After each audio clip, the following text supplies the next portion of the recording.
Bismillahirrahmanirrahim. Alhamdulillahirabbil alamin. Allahumma shalli ala nabiyyina Muhammadin wa ala alihi wa sahbihi wa barik wa sallim ajma'in. Rabbi zidna ilma wa akhrijna bis-shalihin wa tawaffana muslimin. Amin ya Allah ya rabbal alamin. Bapak Ibu jamaah i'tikaf, jamaah qiyamul lail yang dirahmati Allah Subhanahu wa taala. Kita bersyukur kepada Allah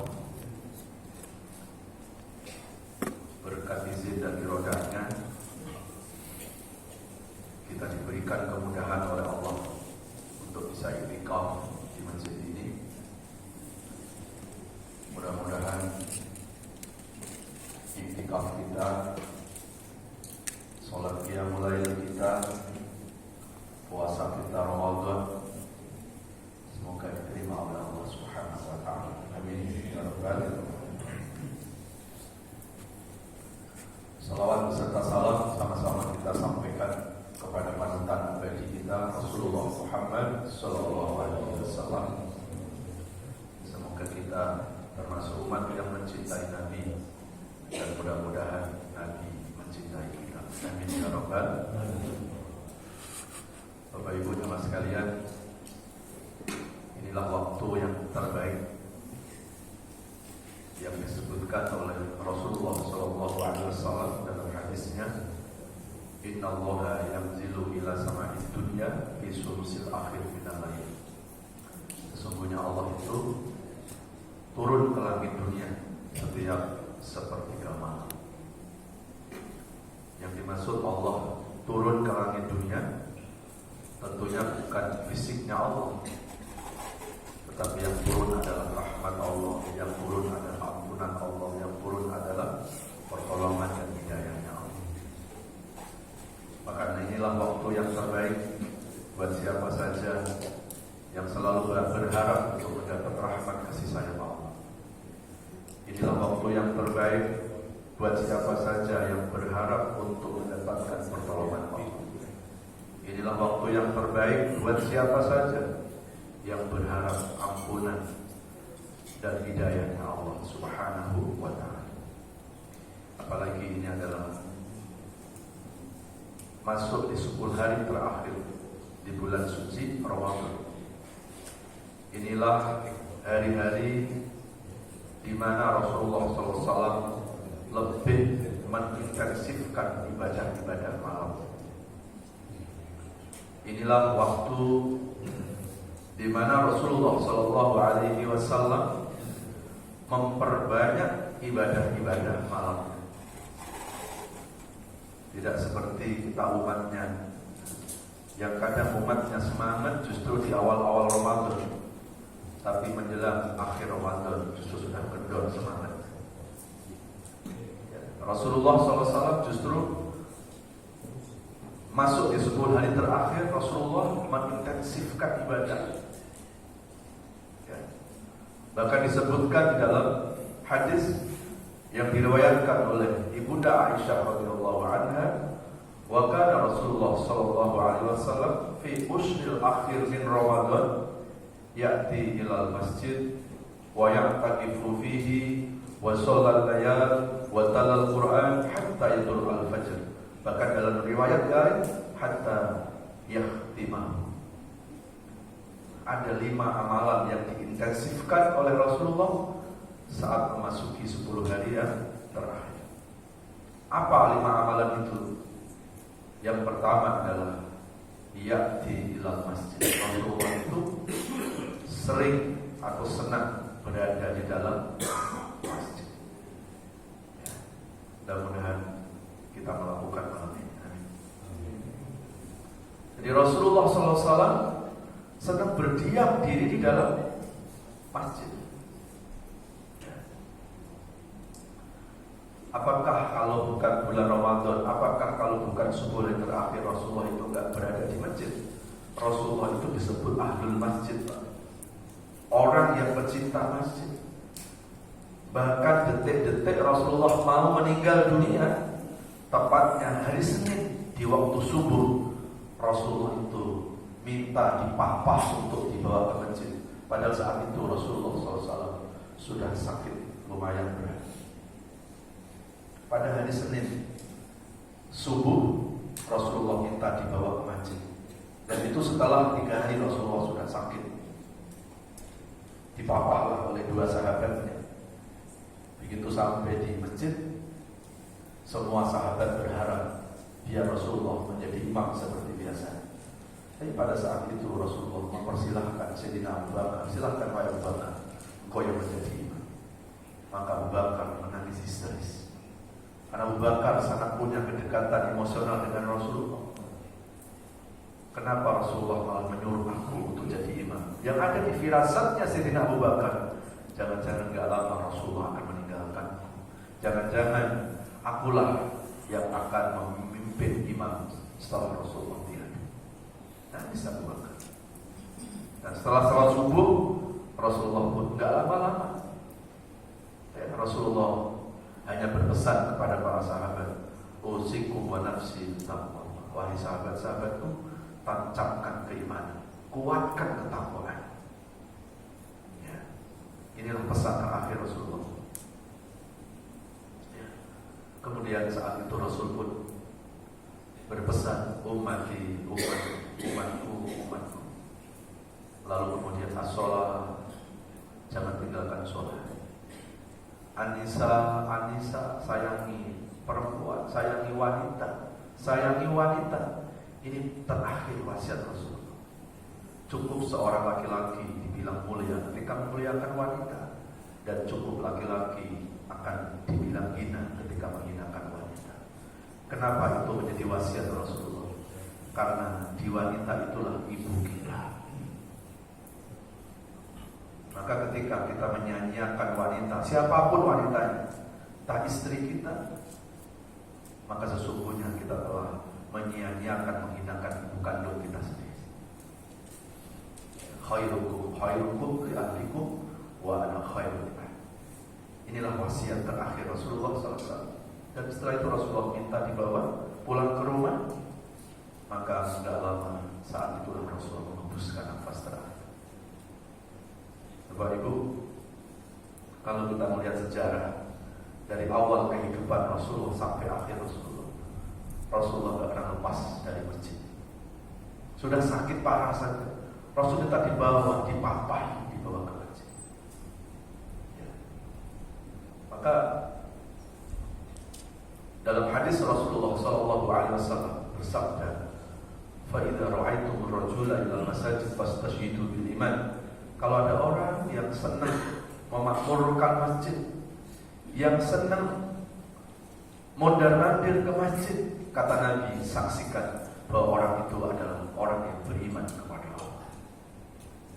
Berarti tanda orang beriman gak cukup hanya dilihat dari puasanya saja, sholatnya saja, tapi tanda orang itu benar-benar beriman akan terlihat sejauh mana hatinya terpaut mencintai masjid. Maka ketika hari ini ada orang mengaku beriman, tapi kok gak kerasa di masjid, gak senang ke masjid, ya, itu berarti ada masalah dengan imannya. Ya. Dan lebih sedih lagi, sesekalinya ke masjid disolati di masjid. Ya. Alhamdulillah, subhanallah. Di Al-Quran di surat At-Taubah surat 9 ayat 18 Allah ingatkan, A'udzu billahi minasyaitonir rajim. Bismillahirrahmanirrahim. Innama ya'muru masajidallahi man amana billahi wal yawmil akhir wa aqama as-salata wa ata az-zakata wa lam yakhsha illa Allah fa'asa ulaika an yakunu minal muhtadin. Sadaqallahu alaihi.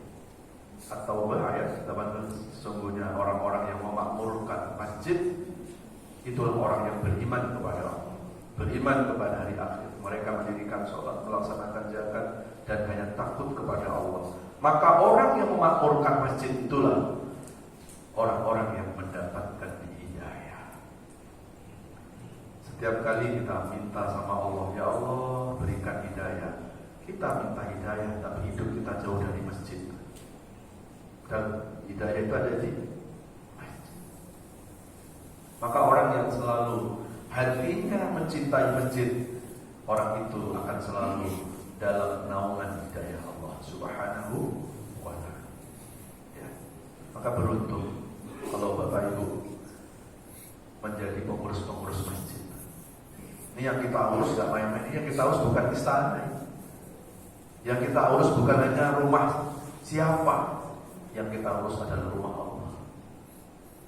Logikanya tidak mungkin kalau kita mengurus rumah Allah lalu rumah tangga kita gak diurus oleh Allah.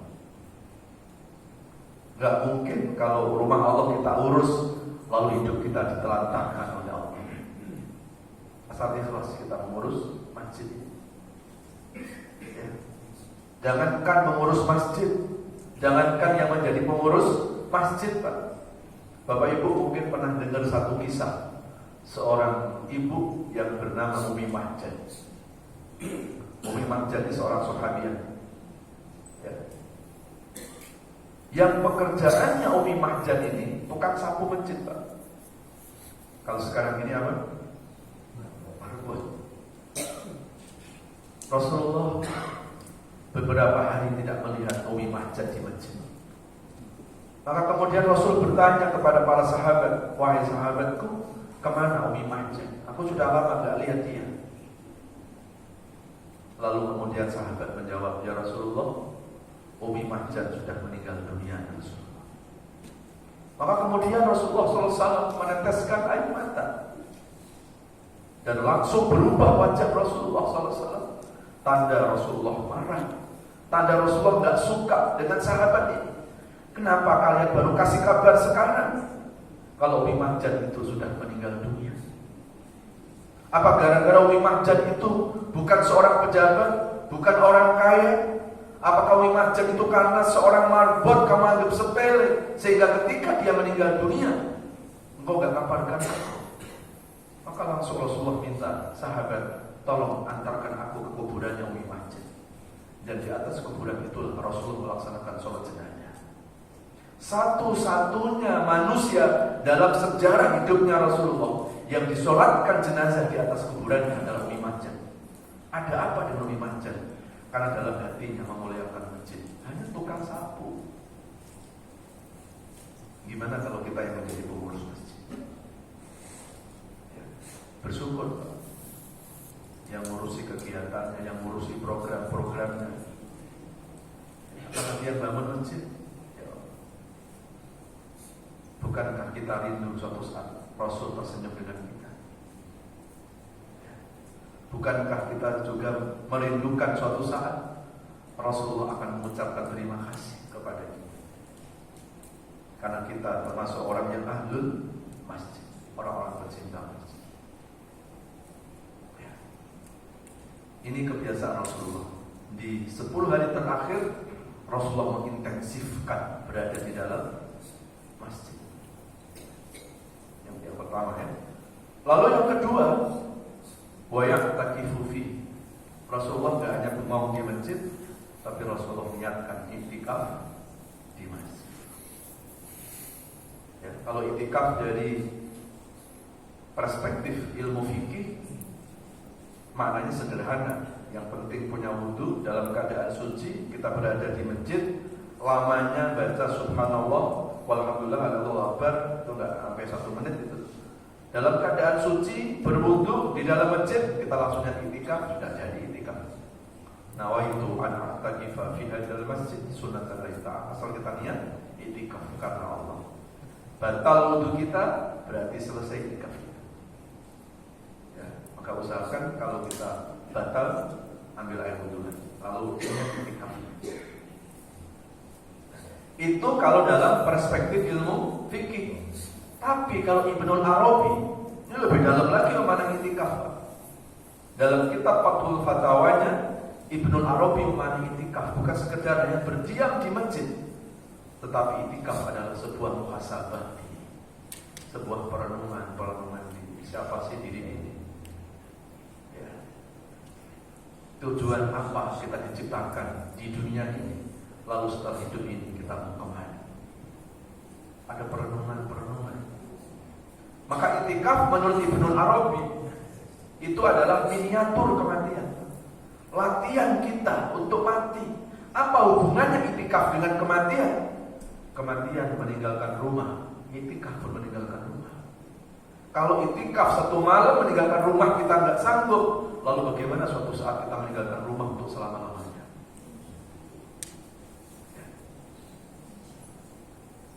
Ya Allah, aku tinggalkan rumah, aku tinggalkan kasur empukku, aku menuju Kau ya Allah. Itu itikaf. Ya. Makanya ulama-ulama menyempurnakan selain qiyamul lail ada muhasabah, perenungan. Ya.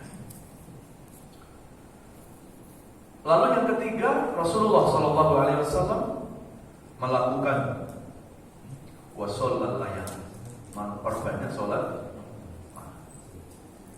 Ya. Sholat tahajud itu nggak ada jumlah rakaatnya, terserah. Mau semalam suntuk pun nggak masalah. Tetapi Rasulullah tidak suka kalau ibadah itu terlalu over. Ya. Ada orang tahajud sampai semangatnya semalam suntuk, tapi cuma malam itu dia tahajud, selain tidak pernah lagi. Allah nggak suka. Inna khairal amal adwamuha wa iqol. Sebagai amal itu adalah langgengnya walaupun sedikit. Ya. Rasulullah memperbanyak qiyamul lail, memperbanyak sholat malam. Bahkan di Al-Quran di surat Al-Isra surat 17 ayat yang ke-79. A'udzu billahi minasy syaithanir rajim. Wa minal laili fatahajjad bihi nafilatan lak 'asa an yab'atsaka rabbuka maqaman mahmuda. Shadaqallah. Wa minal lail, dan sebagian malam fatahajjad, maka bertahajudlah. Apa hikmah tahajud itu? Allah akan mengangkat derajat kita di sisi Allah. Allah akan mengangkat derajat kita di sisi Allah. Kita akan naik pangkat, Pak, di hadapan Allah. Hari ini berapa banyak orang mengejar pangkat dunia, tapi tidak mengejar pangkat derajat yang datang dari Allah. Padahal pangkat dunia nggak lama usai, Pak. Tapi derajat di sisi Allah, jangankan kita sudah meninggal, jangankan kita masih hidup, sudah meninggal saja, nama kita nanti akan diharumkan oleh Allah. Itu tanda orang yang diangkat derajatnya oleh Allah. Kita gak pernah ketemu sama Rasulullah, tapi begitu kita disebut nama Rasulullah, kerinduan yang muncul. Ini derajat yang langsung dari Allah. Kita gak pernah ketemu Rasulullah, hanya di depan makamnya saja. Tangan kita arahkan ke makam Rasulullah, lalu kita mengucapkan Assalamualaikum ya Rasulullah. Bersedih, keluar air mata kita. Bukan karena kita sedih, karena kita terharu. Kita bisa dibawa di depan makam orang yang dibesarkan namanya oleh Allah. Maka ketika kita mau nama kita diharumkan oleh Allah, Pak, saat meninggal orang gak akan lupa dengan kita. Di antaranya adalah jangan tinggalkan tahajud.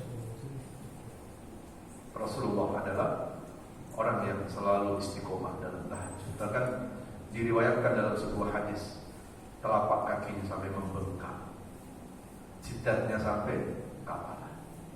Hari ini ada yang kakinya bengkak aja, karena apa?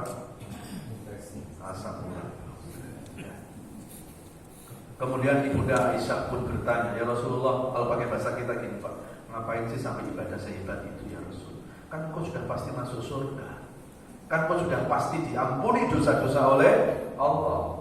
Lalu jawab Nabi dengan jawaban yang sangat tawadhu, dengan jawaban sangat rendah hati, afala an akuna abdan syakur. Istriku, emang aku gak boleh kalau aku jadi hamba yang pandai bersyukur kepada Allah. Inilah akhlak mulianya Rasul. Coba kalau kita kok ibadah apa sih? Ibadah siapa dulu dong? Kita bangga dengan diri kita, ya. Itu tidak terjadi pada Nabi. Karena Nabi harusnya kan siapa? Kok saya Nabi? Nabi enggak, Pak. Hanya jawabannya, emang aku enggak boleh kalau aku itu pandai bersyukur kepada Allah. Jadi ibadahnya Rasulullah itu, Pak, diniatkan untuk bersyukur. Hari ini kita umat yang bersyukur hanya mengucapkan alhamdulillah saja. Ibadah enggak. Mulutnya baca alhamdulillah, tapi perbuatan kita justru malah mengundang murka Allah. Banyak kan orang buat acara syukuran. Namanya syukuran, Pak, tapi konsepnya menghambur-hamburkan uang. Apakah itu bersyukur? Tidak. Karena bersyukur itu membuat satu perbuatan yang mengundang rahmat Allah. Nah kalau itu tidak mengundang rahmat Allah, kita bersyukurnya bukan sama Allah. Kita berkolaborasi dengan ajakan setan yang sangat mubazir, menghambur-hamburkan harta. Ya, maka acara-acara ulang tahun kita perlu buat konsep yang konsep itu mengundang rahmat, undang anak yatim. Ya, bukan kita undang teman-teman sudah biasa makan enak, Pak. Undang orang-orang susah.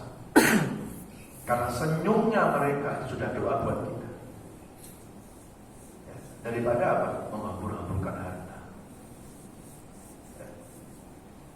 Lalu kemudian yang keempat, apa yang dilakukan Rasulullah dalam 10 hari terakhirnya itu? Wa yastaghfiruna fi. Rasulullah memperbanyak istighfar. Dan istighfar Rasulullah khusus di Ramadan, lebih-lebih di 10 hari terakhir adalah Allahumma innaka afuwun tuhibbul afwa fa'fu anni boleh fa'fu anna. Itu istighfarnya Rasulullah. Ya. Ibunda Aisyah bertanya, ya Rasulullah, apa yang sebaiknya aku baca ketika masuk ke 10 hari terakhir? Maka Rasul pun mengajarkan kepada istrinya, Allahumma innaka afuwun tuhibbul afwa. Udah ini amalkan aja, Pak. Wah, aku kok kayaknya lagi malas baca Quran. Udah baca ini aja. Allahumma innaka afuwun, ya Allah, Engkau yang Maha Pemaaf.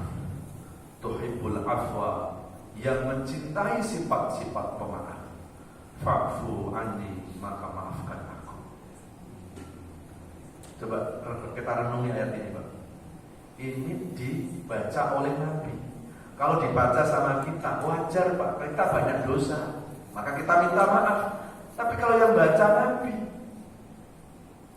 padahal Nabi itu sudah dijamin diampuni dosa-dosanya oleh Allah. Kan sudah ada sertifikasinya di Quran. Di Al-Fat surat 48 ayat 2 dan 3. Liyaghfira laka Allahu ma taqaddama min dzambika wa ma ta'akhkhara wa yutimma ni'matahu 'alaika wa yahdiyaka siratan mustaqiman wa yansuruka Allahu nasran. Itu sertifikasi buat Rasulullah, bahwa Rasulullah pasti masuk surga, bahwa Rasulullah pasti diampuni dosa-dosanya. Bahkan di situ disebutkan apa, Pak? Ma taqaddama wa ma ta'akhkhara, dosa yang telah lampau, dosa dan dosa yang akan datang. Tapi pertanyaannya, Rasulullah sudah dijamin masuk surga, tetapi Rasulullah tetap masih mau beristighfar. Pertanyaannya, istighfarnya Rasul untuk siapa itu? Ya, ternyata istighfarnya Rasulullah ini memberikan edukasi, memberikan tarbiyah, memberikan pelajaran kepada umatnya. Kalau sekelas Rasulullah saja masih minta ampun sama Allah, maka enggak pantas kalau umatnya merasa sok suci. Itu pesan moralnya. Ya. Andai kata boleh orang merasa paling bersih, kenapa enggak Nabi? Andai kata dibolehkan orang itu merasa paling suci di antara manusia, saya kira yang pantas Nabi, Pak. Tapi Nabi enggak merasa paling bersih, paling suci. Kenapa hari-hari umatnya merasa paling bersih, merasa paling benar, orang lain disalah-salahkan? Kita ini umatnya siapa? Kan gitu. Malu sama Rasulullah. Lalu saat nanti kita ketemu sama Rasulullah, kita mau ngomong apa? Kita akan mengatakan, ya Rasulullah, aku umatmu. Nabi menjawab, kau bukan umatku, karena kau aku minta ampun, kau merasa paling benar. Ya. Inilah akhlak dan sifat Rasulullah Shallallahu Alaihi Wasallam. Maka fala tuzakku anfusakum wa huwa a'lamu biman ittaqaa. Jangan pernah kita merasa lebih bersih, karena sejatinya yang tahu siapa diri kita hanya Allah. Jangankan kita menilai orang lain, kita aja gak tahu Pak diri kita ini.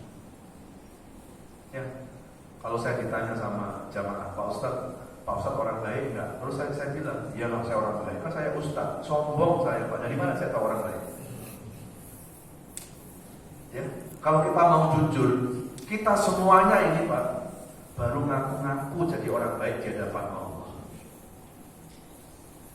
Pertanyaannya, apakah Allah sudah mengakui? Kita belum tahu. Terus dari mana kita tahu bahwa kita orang baik? Maka ketika ada perasaan-perasaan di dalam hati kita, seolah-olah kan saya sudah hijrah, kan saya sudah rajin ke masjid, kan saya sudah senang ke pengajian, berarti saya orang baik, sudah pantas masuk surga. Hati-hati, itu cara setan untuk mengelabui kita. Begitu ada perasaan-perasaan itu, jangan diikuti. Lalu kita ucapkan astagfirullahaladzim. Kan aku sudah sering ke pengajian, jadi aku sudah paham, aku sudah lebih ngerti. Hati-hati, itu cara setan untuk menunggangi hati kita. Jangan-jangan yang ada di masjid itu isi kita saja. Jadi jangan ada perasaan-perasaan bahwa kita ini sudah baik. Jangan. Ya. Dan biasa orang baik itu, ini ciri-ciri orang baik, dia akan senang menyembunyikan kebaikan. Gak ada istilah pamer, gak ada. Ya. Ingat seorang ulama ahli qalbu, namanya Imam Al-Ghazali, yang disebut dengan Syekhul Islam. Gak semua ulama dapat gelar Syekhul Islam.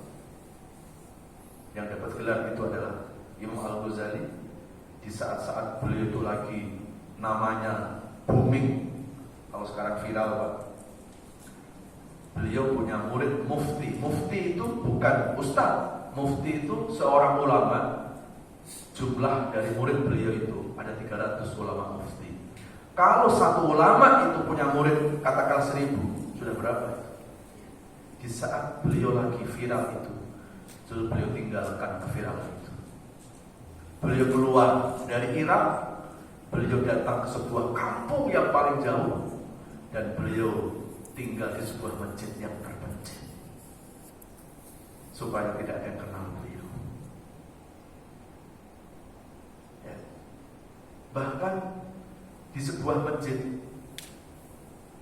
dikaji kitab yang dikarang oleh beliau, dan beliau mendengarkan kitab yang dikarangnya itu. Coba kalau kita itu kitabku tuh, sampai akhir hayatnya tidak tahu kalau itu adalah Imam Al-Ghazali. Apa yang dilakukan di masjid Pak? Dia ngepel WC,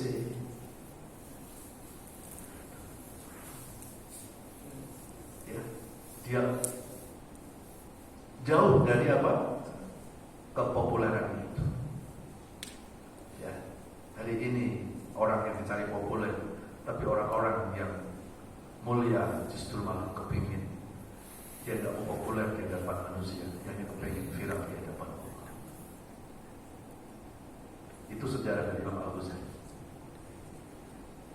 Jadi di saat beliau itu lagi viral, pengikutnya banyak, beliau tinggalkan, karena beliau menjaga hatinya, jangan sampai merasa sombong. Hari ini berapa banyak orang merasa hebat, apalagi ustaz. Ini kebanyakan ustaz malah. Ini saya ngomong sama diri sendiri. Jamaahku banyak di mana-mana. Nah itu, semua orang nggak ada yang nggak kenal. Kalau di media followerku sudah sekian, ya kan begitu. Tapi orang-orang yang baik justru malah dia senang menyembunyikan kebaikan. Dan biasanya memang orang-orang yang baik itu dia butuh status bukan dari manusia, dia butuh diakui oleh Allah saja. Ya. Mutiara itu tidak mungkin pernah di atas permukaan laut. Mutiara itu selalu berada di dasar laut. Ya, yang suka viral-viral di atas permukaan itu Pak, batu kali itu Pak. Nggak mungkin itu batu mutiara. Bapak Ibu jamaah sekalian yang dirahmati Allah. Lalu yang kelima, kebiasaan Rasulullah dalam iktikaf itu tidak pernah di dalam masjid bicara kecuali menyebut kebesaran Allah. Maka hindari bicara-bicaraan dengan tetangga, dengan sebelah. Ini kita lagi disaksikan oleh Allah. Ini kita lagi disaksikan oleh malaikat. Hadirkan hati kita selalu terus terhubung dengan Allah. Sebaiknya dikurangi. Nanti ngobrolnya di luar saja. Karena kita sekarang lagi iktikaf, Pak. Ya, ini iktikaf. Iktikaf itu adalah menghubungkan hati ke Allah. Allah tersinggung, Pak. Ya, kalau kita ngaku cinta Allah tapi kita masih asik bicara ini bicara itu, fokuskan hati kita kepada Allah. Tinggalkan ego sektoral kita. Allah nggak butuh, Allah nggak kenal siapa kita di masjid ini. Ya, tundukkan hati kita di hadapan Allah. Tinggalkan Pak ego-ego yang membuat kita kadang-kadang kita sering terlena dengan kehidupan dunia ini. Ya. Ini malaikat-malaikat lagi menyaksikan kita. Ya. Orang yang mencintai seseorang, dia pasti akan fokus dengan orang yang dicintai. Hari ini kita datang ke rumah Allah. Kita harus sadar bahwa disinilah kita lagi berdialog, bernostalgia, bermesraan dengan Allah. Ya. Itulah iktikaf yang dilakukan oleh Rasulullah Shallallahu Alaihi Wasallam. Fokuskan, batal ambil air wudhu, lalu kurangi percakapan-percakapan, kecuali kita berucap dengan kebesaran nama Allah. Ya. Dan kemudian Rasulullah mengakhiri dalam iktikaf itu Pak, wa talal Quran. Rasulullah banyak membaca Al-Quran. Bahkan dalam satu riwayat, hatta yatul al-fajr, hatta yahtimahu. Itu dalam hadis yang berbeda Pak. Rasulullah memperbanyak baca Quran itu sampai datang waktu subuh. Bahkan dalam satu riwayat, hatta yahtimahu. Rasulullah SAW baca Quran pernah dalam satu malam hatam 30 juz. Dan itu terjadi dalam satu riwayat saat Rasulullah berada di malam ke-27 Ramadan, malam besok. Sehingga para sahabat mengira, ini perkiraan ya Pak, perkiraan. Jangan-jangan malam itu Lailatul Qadar. Itu perkiraan sahabat. Kenapa? Kebiasaan Rasulullah nggak seperti biasanya. Bayangkan satu malam hatam 30 juz, kita juz 30. Satu malam 30 juz Pak. Dan begitulah Rasulullah SAW. Saat iktikaf, Rasulullah berdialog dengan Allah, bermesraan dengan Allah, dengan kalam-kalamnya Allah. Ya. Sampai Rasulullah SAW itu Pak bertanya sama sahabat, wahai sahabat, ya ma'asyirus sahabat, atadruna man ahlullah, kalian tahu siapa keluarganya Allah? Lalu sahabat terdiam. Nabi menjawab, ahlullah hamilul Quran, keluarga besarnya Allah adalah orang-orang yang bercinta Allah. Ya. Maksud keluarga di sini bukan keluarga biologis Pak. Karena Allah kan Allahu Ahad, lam yalid wa lam, nggak mungkin Allah punya keluarga. Tapi keluarga di sini adalah maknanya bukan makna zahir, tapi makna batin. Yang dimaksud kata keluarga, kita kan punya keluarga Pak. Kalau susah, kita biarkan kesusahannya. Kita akan bantu, kita akan tolong. Dan begitulah orang-orang yang bercinta Quran akan ditolong oleh Allah sebagaimana kita menolong keluarga kita. Maka yang belum bisa baca Quran, nggak ada alasan kita tidak belajar. Belajar saja. urusan kita bisa atau tidak itu nggak jadi tujuan. Karena yang Allah tanya, Bapak, Ibu, saya kasih umur bagaimana dalam mencintai Quran. Oh, aku baru belajar, ya Allah, baru Iqra jadi 2 terus meninggal dunia. Allah nggak akan tanya saat sudah belajar Quran jadi qori apa enggak. Yang penting ada usaha. Ya, yang penting ada usaha. Ya, dan nggak usah malu, Pak. Ya.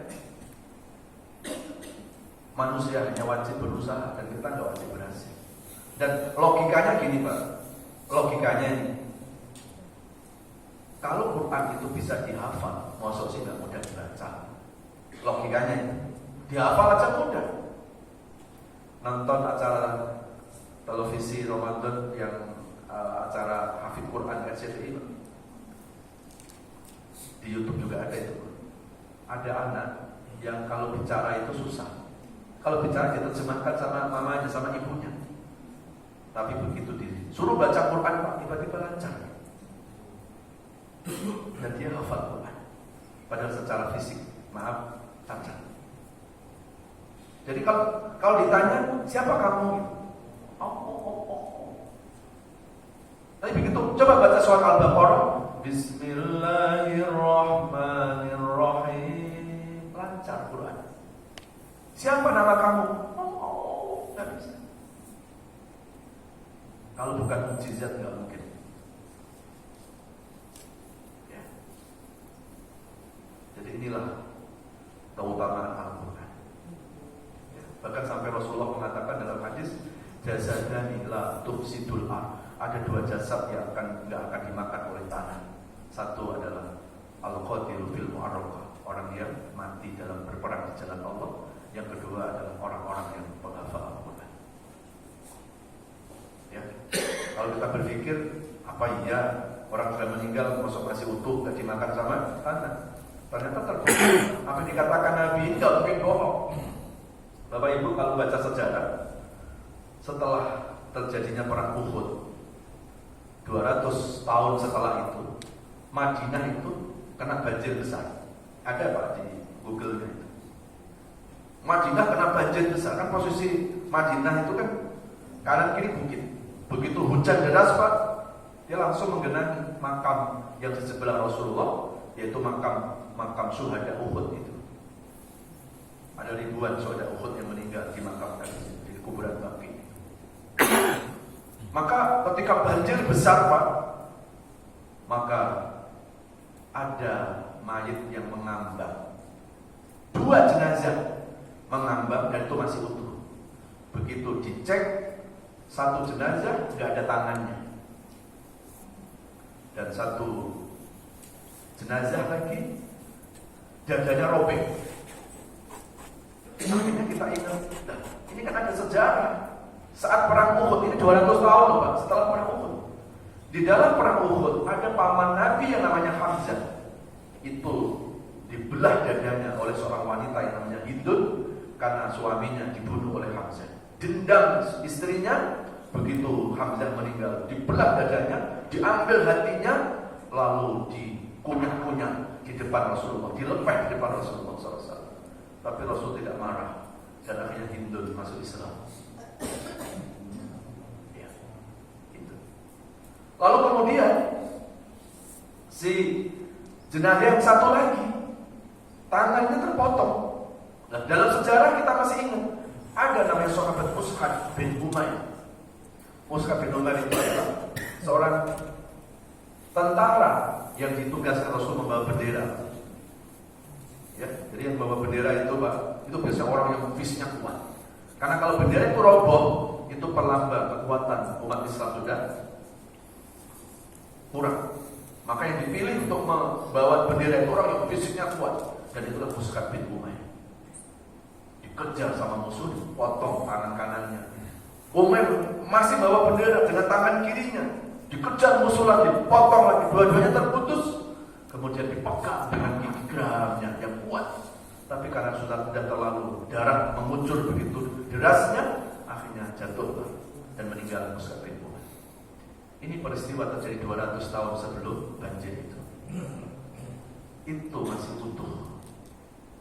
Dan sekarang kalau kita bisa masuk ke kuburan Baqi, Pak, 2 kuburan itulah yang akhirnya dikasih tanda karena menjadi pengingat.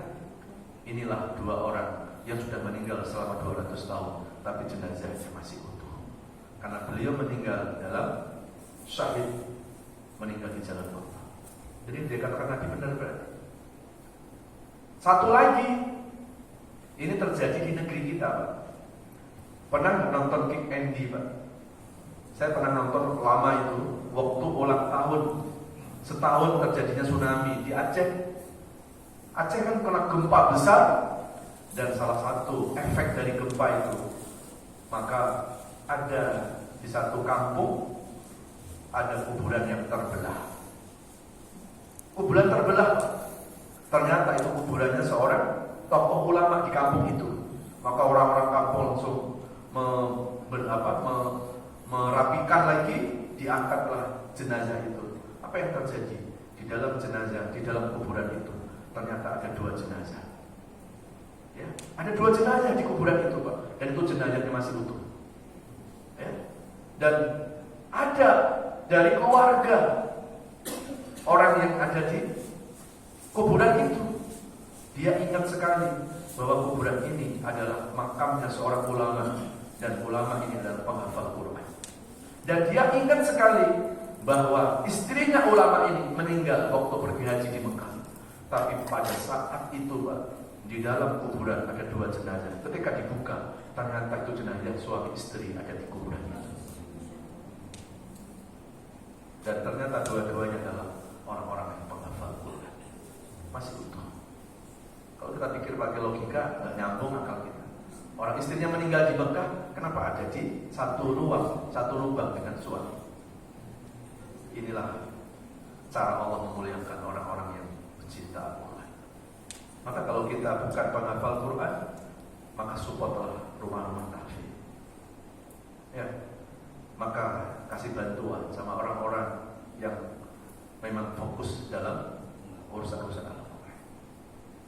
Kalau kita memuliakan Al-Quran, pasti hidup kita akan dimuliakan oleh Allah. Logikanya saja, Pak, kertas saja itu kalau nggak ada tulisan Quran, nilainya biasa. Tapi begitu kertas tulis di Quran, berarti nggak kita injek, Pak. Itu kertas jadi mulia karena ada Quran. Lalu bagaimana ketika orang dalam hatinya ada Al-Quran? Masya Allah. Ya. Maka saya senang ya, di masjid ini katanya ada, selain kajian-kajian kayak begini, ada kajian tahsin. Memang, Pak. Ya. Hari-hari ini kan banyak orang menganggap bahwa seolah-olah kewajibannya itu hanya sholat, puasa, haji, umroh itu.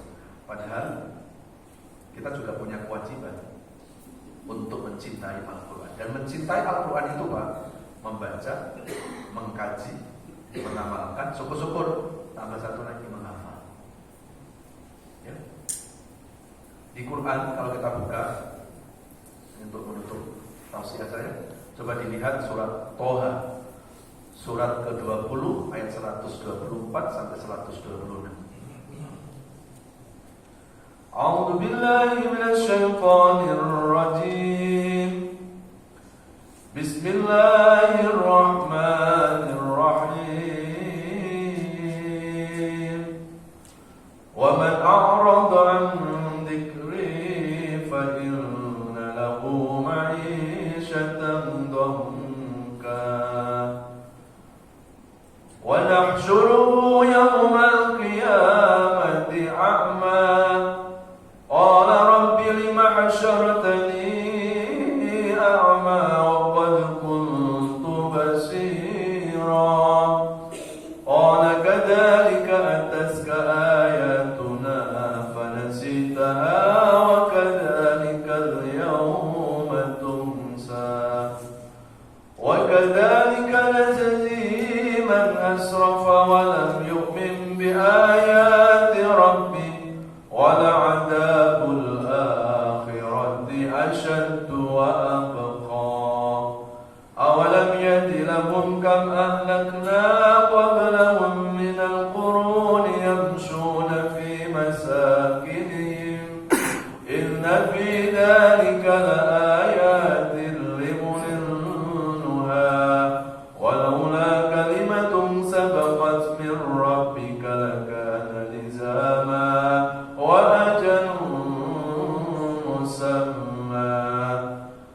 Wasbir ala ma yaquluna wasabbih bihamdi rabbika qabla tulu'i syamsi wa qabla ghurubiha wa min ana'il layli fasabbih wa atrafan nahari la'allaka tarda. Sadaqallahul adzim. Surat Toha, surat 20, 124 sampai 128. Ini ayat yang menjelaskan agar kita jangan mengabaikan Quran. Coba direnungi ya. Wa man a'rada an dzikri, barang siapa yang berpaling dari peringatanku, peringatan untuk Quran maksudnya apa? Maka Allah akan memberikan kehidupan yang sempit. Ma'isyatan dzunna. Lalu yang kedua apa? Wa nahsyuruhu yaumal qiyamati a'ma. Allah akan membangkitkan dari alam kubur dalam keadaan buta. Quran. Lalu kemudian ini orang bertanya sama Allah, protes. Ya Allah, Rabbi mahasyadtani a'ma wa kuntu basira. Ya Allah, kenapa hari ini aku buta? Dulu aku melihat ya Allah. Lalu Allah menjawab, kadzalika atatka ayatuna fanasita. Memang dulu kamu melihat, kenapa hari ini aku butakan engkau? Karena sudah datang ayat-ayatku, engkau mengabaikannya, dan hari ini aku mengabaikan engkau. Alhamdulillah. Surat Toha, surat 20, 124 sampai 126. Ya. Yang dimaksud hidup sempit itu seperti apa, Pak? Hidup sempit itu bukan rumahnya sempit. Rumahnya luas seperti Stadion Senayan, kolam renang 7 biji, tapi hatinya sempit. Hati sempit bisa jadi berbagai macam masalah terus datang bertubi-tubi. Satu belum selesai, datang lagi. Itu juga termasuk hidup sempit. Atau hidup sempit itu hidup gak banyak teman, sana sini memusuhinya, terasa sempit dunia. Itu termasuk hidup sempit. Dan yang kedua, dibangkitkan kita nanti dalam keadaan buta. Coba kalau kita renungi ayat ini, Pak. Takut, Pak, kalau kita sampai akhir hayat kita nggak bisa baca Quran. Harusnya. Ya. Tapi hari ini orang lebih takut ninggalin sholat, takut dosa, takut ninggalin puasa karena takut dosa. Tapi seumur hidup nggak bisa baca Quran, nggak merasa dosa. Ya. Oh, aku sudah pikiranku sudah, kan Allah nggak wajibkan kita untuk berhasil, Pak. Yang penting kita belajar. Urusan bisa atau tidak urusan Allah. Tapi kalau kita semangat, ini pengalaman saya, Pak. Kalau Al-Quran dihafal bisa, maksud dibaca nggak bisa. Kalau dihafal aja mudah, maksud dibaca nggak mudah, kan gitu logikanya. Atau logika yang sederhana, di Indonesia ini banyak bahasa asing. Jerman dikuasai bahasa di sini ada. Mandarin, anak-anak kita pintar, Pak. Apa bedanya Al-Quran pun bahasa asing? Kalau yang Jerman, yang bahasa Mandarin bisa, apa bedanya dengan bahasa Arab? Apa bedanya dengan bahasa Quran? Padahal kita kurang sungguh-sungguh. Ya, kurang sungguh-sungguh. Dan setiap tahun bermunculan orang-orang yang penghafal Quran. Ya kan? Kalau Al-Quran mudah dihafal, harusnya lebih mudah dibaca. Kenapa kita nggak bisa? Karena kita belum sungguh-sungguh untuk belajar. Ya. Pengalaman saya waktu saya masuk di rumah tahfidz di Kudus. Saya masuk di pesantren tahfidz itu usia SMP. Saya melihat teman-teman udah berapa juz? 15. Teman-teman. Saya baru masuk, Pak. Yang ada di pikiran saya, wah, nggak bisa kayak saya. Gimana caranya? Semakin saya berpikir kayak begitu terus, susah masuk. Gitu. Jadi ternyata Al-Quran itu jangan didekati dengan pendekatan akal. Karena kalau Al-Quran didekati dengan pendekatan akal, harusnya para profesor yang hafal, bukan anak yatim yang kurang gizi, Pak. Yang IQ-nya di bawah rata-rata malah kadang-kadang. Pendekatan Quran bukan pendekatan akal. Maka saya salah saat itu. Kok susah saya? Karena apa? Saya sudah berusaha ke Allah. Saya sudah mengatakan susah ini dihafal. Begitu, Pak. Ternyata nggak boleh. Jadi ketika kita sudah masuk dalam dunia Quran, tanggalkan akal kita. Tetapi yang bicara adalah keimanan kita kepada Allah. Kalau Allah buat mudah, apa yang susah? Begitu. Akhirnya saya hampir putus asa. Saya selama setahun itu Pak, hanya cuma 2 juz. Teman-teman saya sudah 15 juz. Saya hampir putus asa. Saya mau pulang ke kampung lagi. Tapi saya dibimbing sama seorang mukri, ya, seorang guru yang bimbing saya, membuka pikiran saya. Seperti itu cara membukanya. Kamu sih berpikirnya sudah buruk sangka ke Allah. Ya, buat Allah nggak ada yang susah. Kalau Allah itu berikan mudah. Kamu selalu bilang susah, ya itu susah. Akhirnya pelan-pelan saya melawan pikiran-pikiran itu. Ya. Dan alhamdulillah saya agak lambat karena 1 tahun saya masih berusaha kok. Saya bilang susah itu. Ya, teman-teman 2 tahun setengah sudah hafal karena setiap hari mereka setor 10 ayat. Kalau jumlah ayat 6.600 sekian ayat, seharusnya tidak sampai 3 tahun. Ya. Jadi itu pengalaman. Artinya memang nggak boleh kalau sudah kita masuk di dunia Quran itu Pak, hilangkan pikiran bilang susah itu harus hilang. Ya. Wah, ini kayaknya nggak bakal bisa. Hilangkan Pak. Yang ada adalah ya Allah, Bismillah. Aku berusaha. Engkau yang memberikan keberhasilan. Udah itu aja. Nggak usah nuntut. Belajar. Ya. Bulan Ramadan adalah Syahrul Quran, bulan diturunkan Al-Quran. Maka inilah waktu yang tepat Pak, untuk menambah kecintaan kita kepada Allah. Kita niatkan malam hari ini yang belum bisa baca Quran, niat kita belajar. Ya, ingat surat tadi Pak, surat Toha 124-126 itu. Barang siapa mengabaikan itu artinya bukan Quran dibuang, tapi mengabaikan adalah kita tidak membaca Al-Quran. WhatsApp setiap menit kita baca, tapi Quran kita nomor kesekian. Semoga kajian pada penghujung malam ini menjadi pencerahan buat kita semua. Semoga Allah mempertemukan kita dengan malam Lailatul Qadar. Semoga Allah menerima semua amal-amal ibadah kita. Al-Fatihah.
Allahumma ja'alna min ahlil Qur'an. Ya Allah, jadikan kami semua termasuk ahlul Qur'an, orang-orang yang mampu mencintai Al-Quran, mampu membacanya, mampu mengkajinya, mampu mengamalkannya, dan juga mampu menghafalkannya. Ya Allah, jadikan Al-Quran menjadi penyejuk di hati sanubari kami. ya Allah. Jadikan Al-Quran menjadi solusi dalam menyelesaikan persoalan-persoalan hidup ini, ya Allah.